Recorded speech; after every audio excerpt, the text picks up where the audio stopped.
Well, hi guys, welcome back to Linda's Pantry. And as you see in the title, we're going to go ahead and bring you along for one of our holiday leftovers that seems to last for quite a while. And that's cranberry sauce. And I made a lot of it. I canned some, and this was what was left over from dinner, so we didn't eat that much, even the next day. So I'm going to show you what you can do with it and make a great party appetizer, sweet appetizer, or a breakfast, a dessert, wherever you want to categorize it. In this bowl, I've already started the recipe, is a half batch of the Amish sweetbread recipe. And this makes the most delicious dinner rolls. And I will leave a link at the end of the video. On the screen will pop up a link to the full recipe and how I made the bread in the first place, or the rolls. So I'm going to pop this back in the oven where I've just got my oven light on. And now I'm going to go ahead and prep my filling. And all I'm doing really is I'm bringing this bowl of cranberry sauce to room temperature. I've got 1 brick of cream cheese here that I've softened, let it come to room temperature, and then I put it on the soften mode in the microwave for just a couple seconds, and that may not fit yet. We're going to sweeten this a little bit. You want to 1/4 cup of that powdered sugar or confectioner's sugar, or however you would like to call it. And you could use a mixer, but I really don't need to.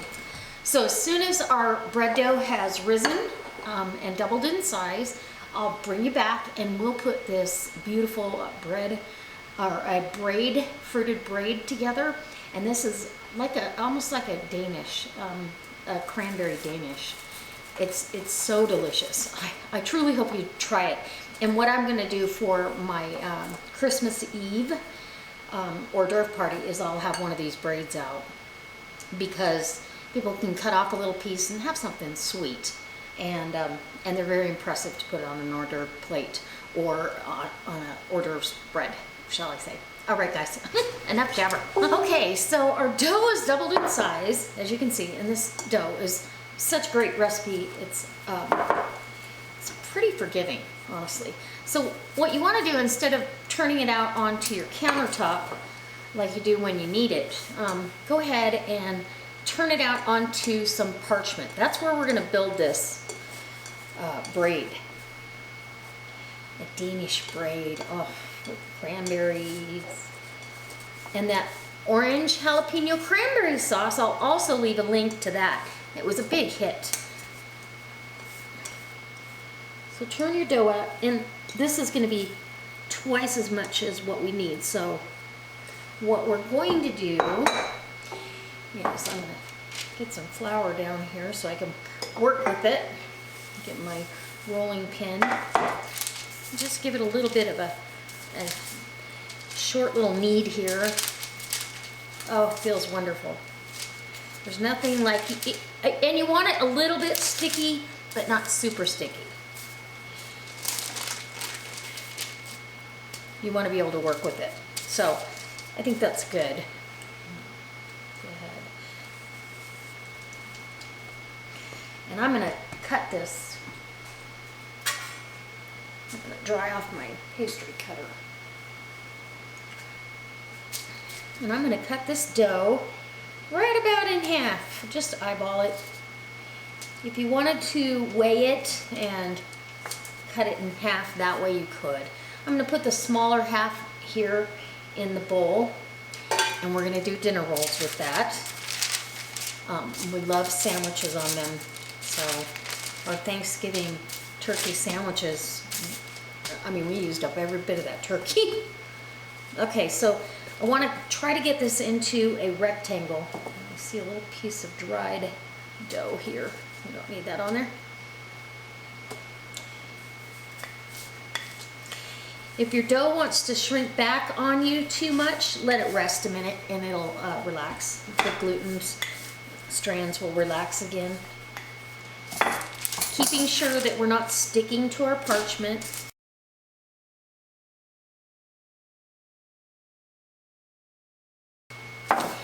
once you've got it rolled out to almost a rectangle, mine does not want to cooperate. It's got one corner that wants to tuck back in here. I'm gonna keep trying to convince it that I'm boss.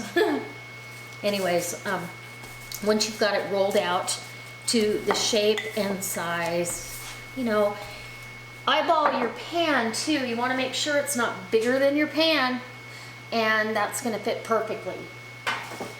So then what you do is eyeball this into thirds, and all I'm going to do is this is a pasta wheel. I'm just going to give myself a little look of where I want things. It's not cutting all the way through, but it's giving me a marker, if that makes sense. And the marker is, I want my filling in the middle, coming up to just about the edge, but not to the very edge. So down goes my cream cheese mixture, and that was just cream cheese and powdered sugar. And you could add citrus zest, but there's citrus in the cranberry sauce, so I did not do that. But it's very good with lemon zest. And this is the perfect amount for what we've got. Remember to stay in your allotted area. It just makes it easier for me to have a visual. And about an inch away from the end there. Spread that out real even. And oh boy. Now on your cranberry sauce, sometimes when it sits in the refrigerator, it will accumulate a little bit of juice. Pour that off. You're not going to need that. We're going to go right down over the top of the cheese mixture, and you want a healthy amount of cranberries. And that leftover amount was perfect. I'm not going to open that other jar. I kind of thought I might have to, but not going to. And this has whole cranberries. You gotta go look at that recipe. Jalapeno. So now what you want to do is you want to cut diagonally with the other side of that wheel, right to the line where you drew the imaginary line. And you want these about an inch wide. Go ahead and cut all those.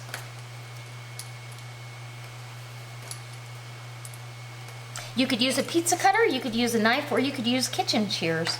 I've done all of the above. Now my dough's kind of stretching really good. And I cut this end piece, this end corner off. And so it's not going to matter, like on this one side, that it wasn't perfect. Cut that off because you're going to fold these ends over, and you don't want too much dough there. And now we're going to start on this end.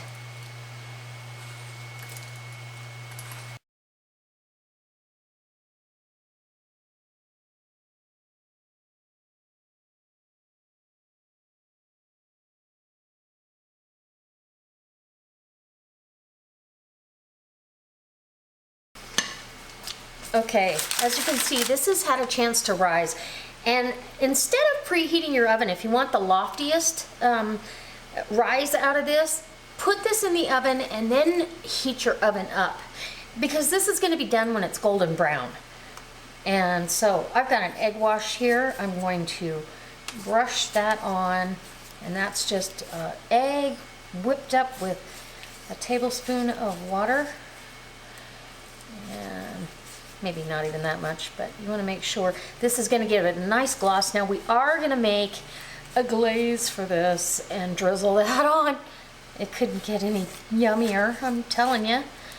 Okay, so we are ready to put this in, and I will save the rest of that egg wash for these beautiful, look at those, beautiful dinner rolls. And what a nice way to have dinner rolls done and dessert. all in one day with one recipe of bread. Okay, the braid is going in the oven. I'm gonna turn the oven on at 350 and I'll bring you back when it's all golden brown and we're ready to put our glaze on. And that is gonna be a simple glaze of powdered sugar, heavy cream, and a little bit of vanilla. Okay, so our braid is out of the oven and it's beautiful. These are so fun to serve at a party. In fact, I've got a dish coming up for you guys that will be served at my grandson's birthday party if I get to host that again this year. And that is pretty much making a hot sandwich encased in this braid, and you present it sliced up, and it's enough to feed a crowd. So I do want to show you how beautiful the rolls came out. And I love how the egg wash makes them glossy and a little bit crispier than if you do this particular recipe without the egg wash. Without the egg wash, it stays very soft. Now, I've already off camera, because this is very easy, it's a cup of powdered sugar to about 3 tablespoons of heavy whipping cream, and this is 40% fat, and then a half a teaspoon of vanilla extract. And I'm just going to get this down. While it's still really hot, I'm gonna put this down over the top and let it do its thing. Okay guys, we are back and I think this is cooled down enough that I can cut into it, I hope. We are excited. Oh, it's soft. Go ahead and cut into that. Like any other bread, if you cut into it too soon, you're gonna ruin the crumb and make it doughy. Smash it down. Lose your air pockets. Can't tell if I'm all the way through or not. Oh, it's gonna be messy. Oh wow. You may need to come in for a close-up. Look at that. Unbelievable. Yeah, I better bring you in. And it's gonna be messy, so. Okay, so this is what it looks like on the inside. Isn't that gorgeous? It's beautiful. I'm gonna cut, well, they're so messy. I'm just gonna cut an end piece off here for myself. And it probably is a little bit warm to be cutting. It's not hot, trust me, but yum. Oh my gosh. Unreal. I'm telling you, you have to try this. The cheese mellows out the tartness of the cranberries. You get a little bit of a hint of the orange and the jalapeno in there. It's absolutely delicious. Definitely going on the Christmas menu. And yeah, perfect. This bread is perfect. It's soft. It's got the right amount of sweetness to it to complement this. I highly recommend that you make this.